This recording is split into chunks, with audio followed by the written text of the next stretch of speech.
युग प्रवर्तक Karl Marx ने तो नारा दिया था, दुनिया के मजदूरों एक हो जाओ और अपने हाथ में राज्य शक्ति लो और जो तुम्हारे शोषक हैं उनको रास्ते से हटाओ।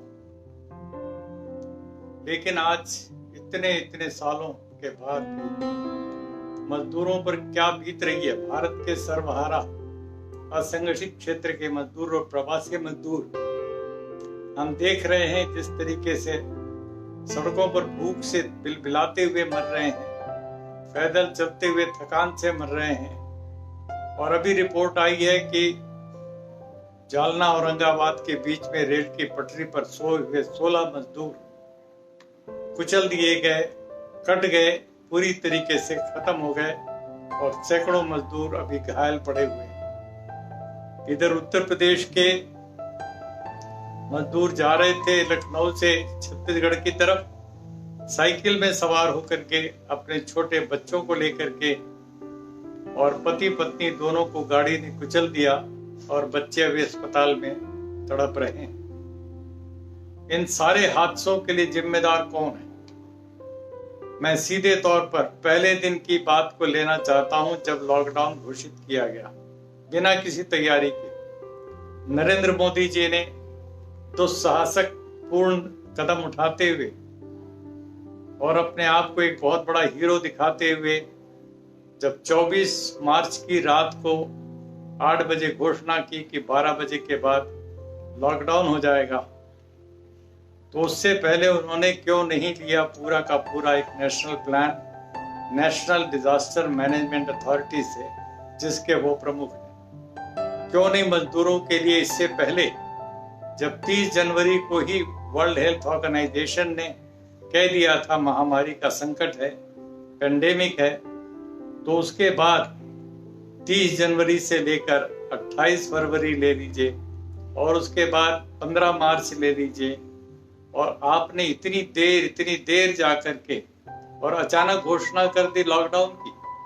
कभी सोचा नहीं कि भारत में करोड़ों प्रवासी मजदूर हैं जो बंधुआ मजदूर से भी ज्यादा गुलामी की जिंदगी जीने के लिए मजबूर हैं।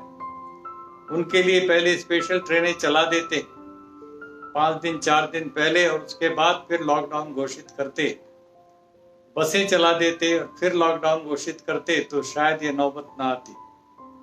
लेकिन आज जितनी मौतें हो रही हैं और जो परेशानियां एकदम से कहर बरपा है गरीब मजदूरों पर, इसके लिए यदि एक व्यक्ति सबसे ज्यादा जिम्मेदार है तो भारत का प्रधानमंत्री नरेंद्र मोदी और उनकी पूरी सरकार है। बिना किसी से सलाह लिए अपने आप को हीरो बताते हुए उन्होंने लॉकडाउन की घोषणा की। अब जिम्मेदारी से कैसे बच सकते हैं? दूसरी तरफ मैं कहना चाहता हूं कि इन मजदूरों को जो मर गए, जो लोग महाराष्ट्र में मारे गए हैं, वो इसलिए कि सड़कों से जाते समय पुलिस उनको रोकती, डंडों से पीटती, इसलिए मजबूर होकर के वो रेल की पटरियों से जा रहे थे। महाराष्ट्र की सरकार को चाहिए और उसी तरह उत्तर प्रदेश की सरकार को चाहिए, जो पति पत्नी दोनों साइकिल पर सवार कुचल दिए गए गाड़ियों से, उनको आंध्र प्रदेश के जगनमोहन रेड्डी की तर्ज पर जो गैस लीक से मरे हुए मजदूर हैं उनको 1-1 करोड़ रुपया दिया उनके परिवारों को, और महाराष्ट्र की सरकार केवल 5-5 लाख रुपए देकर के छुट्टी लेना चाहती। ये बहुत ही शर्म की बात। कम से कम अपने ऊपर जिम्मेदारी लेकर के हमारी सरकार विफल रही है, और हम लोग पूरी तरीके से इनको हम घर पहुंचाने की जिम्मेदारी लेकर अपने किराए पर सरकार के द्वारा या और किसी के इंतजाम के द्वारा इनको हमें सुरक्षित पहुंचाना चाहिए था समय रहते हुए। अभी तक वो स्पेशल श्रमिक ट्रेनें चली भी नहीं है, बहुत ही कमी है। करोड़ों मजदूर अभी भी इधर उधर भटक रहे हैं, और इसके लिए मैं चाहूंगा उद्धव ठाकरे जी आगे बढ़े, 1-1 करोड़ रुपए का मुआवजा घोषित करें, और योगी आदित्यनाथ जी भी ये 2 मजदूर जो गाड़ी से कुचल करके मरे हैं, इनके लिए भी 1-1 करोड़ रुपए का मुआवजा घोषित करें। कहीं थोड़ी सी तो संवेदना दिखाइए। ऐसा क्या हो गया कि दिल आपका पत्थर हो गया है और मजदूरों को आप इस तरह कुचल करके रेल की पटरियों पर काट करके एक नारकी जीवन की तरफ ढकेल दे रहे हैं? मैं समझता हूं कार्ल मार्क्स को ये तरीका होना चाहिए श्रद्धांजलि देने का सही मायने में उन गरीब से गरीब सर्वहारा मजदूरों के हितों के लिए आवाज उठा करके उनके लिए न्याय दिला करके और सारे मजदूरों के खातों में 10-10 हजार रुपया सीधे डायरेक्ट बेनिफिट ट्रांसफर की तर्ज पर उनके बैंक अकाउंट में डाला जाना चाहिए। ये सब काम करना तो चाहिए था सरकारों को, लेकिन मध्य प्रदेश की सरकार शिवराज सिंह की, उन्होंने शुरू किया सारे श्रम कानूनों को बंद करा के धता बता के। अब उत्तर प्रदेश उससे भी एक कदम आगे बढ़ गया और राज्य सरकारें भी आगे आ रही हैं। राजस्थान भी कह रहा है कि श्रम कानून लागू नहीं होंगे। फिर श्रम कानूनों को बनाने में इतने संघर्ष करने पड़े, इतनी कुर्बानियां देनी पड़ी। वो श्रम कानून जो सचमुच में इतने संघर्ष और कुर्बानी के बावजूद भी लागू नहीं हो रहे थे, उनको कहाँ तो ईमानदारी से लागू करना चाहिए था। लेकिन उद्योग धंधों को और रिझाने के लिए आप उन कानूनों को धता बता करके 8 घंटे के बदले 12-12 घंटे की मजदूरी करवा रहे। ये कौन सा न्याय है शिवराज सिंह जी? ये कौन सा न्याय है योगी आदित्यनाथ जी, अशोक गहलोत जी? ये सारी बातें बदलनी चाहिए। पूरे देश के तमाम मुख्यमंत्री हो, प्रधानमंत्री हो, सरकारें हों, समाज के जागरूक लोग हों, सबको मिलकर के इन गरीब मजदूरों के हक में आवाज उठानी चाहिए। वरना ऐसा लगेगा कि देश इन गरीब मजदूरों के साथ इतना घोर अन्याय होता हुआ देख करके भी एक खून का आंसू कहीं टपका नहीं रहा। एक भी कोई आवाज ऐसी नहीं उठ रही है जो सरकारों को झकझोर करके रखे और कहे कि ये क्या हो रहा है। मैं राहुल गांधी जी से कहूंगा, प्रियंका गांधी जी से कहूंगा, और सब काम छोड़ करके, और जो प्रेस कॉन्फ्रेंस के जरिए आप बातें बता रहे हैं, मांग कर रहे हैं, वो बहुत अच्छी बात है। लेकिन इस समय जरूरत है सीधे मजदूरों के बीच में जाना। आपको चाहिए और आपके तमाम बड़े नेता साथियों को चाहिए कि वो सब काम छोड़ करके सीधे मजदूरों में सावधानी बरतिए, मास्क रखिए, डिस्टेंसिंग कीजिए, जो भी कुछ करना हो कीजिए, लेकिन उसके साथ सीधे मजदूरों के बीच में खड़े हुए दिखाई पड़े। जो पार्टी, जो नेता सचमुच में किसान और मजदूर के हक में है, आज उनके लिए वक्त का तकाजा है कि वो आए आगे और मजदूर और किसान को न्याय दिलाने में अपनी पूरी ताकत झोंक दें, अपनी पूरी आवाज बुलंद कर दें। यही वक्त है उनकी परीक्षा का।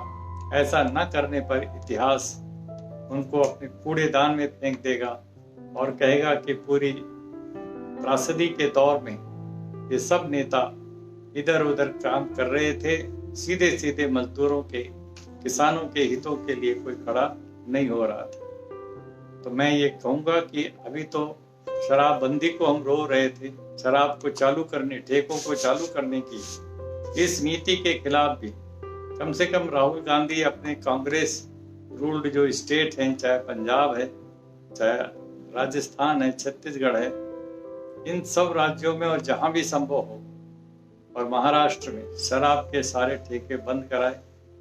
इन कामों को तो वो कर ही सकते, विपक्ष को मजबूत बनाते हुए, और तमाम विपक्ष की सरकारें भी इस तरह से आगे आए और बीजेपी जो रूल्ड स्टेट्स हैं उनके लिए भी हालात ऐसे मजबूर कर दें कि वो शराब की आमदनी को हाथ बिना लगाए। जैसे गुजरात और बिहार तरक्की कर रहा है, इसी तरीके से वो भी आगे बढ़ करके शराब को बिल्कुल हाथ न लगाएं, उसकी आमदनी को कभी भी अपने राजस्व के ढंग से न लें। ऐसा करने पर ही उनको श्रेय मिलेगा और संविधान की रक्षा भी होगी, महात्मा गांधी के सपनों का भारत भी पूरा होगा। मुझे लगता है कि यह इतिहास कभी माफ नहीं करेगा। इस ऐतिहासिक घड़ी में चूकने वाले जो नेता हैं, सरकारें हैं, आज सब के सब कटघरे में खड़े हैं। मैं किसी एक पार्टी का नाम नहीं लेता, लेकिन सबसे प्रमुख इस समय जो दोषी है, जो जिम्मेदार हैं, वो भारत के प्रधानमंत्री हैं। और वो जब बातें कहते हैं तो बड़ी लच्छेदार जुमलेबाजी के ढंग से कहते हैं, लेकिन कहीं पर भी उसके ऊपर अमल होता हुआ दिखाई नहीं पड़ रहा है। ऐसी हालात में मैं चाहूंगा कि देश में व्यवस्था परिवर्तन की एक नई कहानी, एक नया दौर शुरू हो और मजदूरों को आगे बढ़ कर के अपने हाथ में हुकूमत राज्य सत्ता लेने का और उसको ठीक से संविधान के मुताबिक संचालित करने का, एक बगावत भी करना पड़े तो बगावत करने का मौका मिलना चाहिए। साथियों और दोस्तों, आज के लिए मैं यही कहना चाहूँगा कि जो कुछ हुआ औरंगाबाद जालना की रेल की ट्रैक पर 16 मजदूर जिस बेरहमी से कुचल करके काट दिए गए, उनके लिए तो मैं सोच करके कांप जा रहा हूँ कि कैसे हो गया ये कांड मेरे देश में 70 साल की आज़ादी के बाद।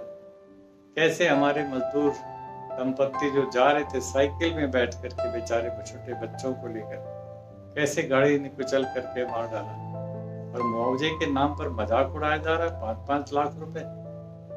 यदि गैस लीक के होने पर आंध्र प्रदेश के मुख्यमंत्री 1-1 करोड़ रुपए दे सकते हैं।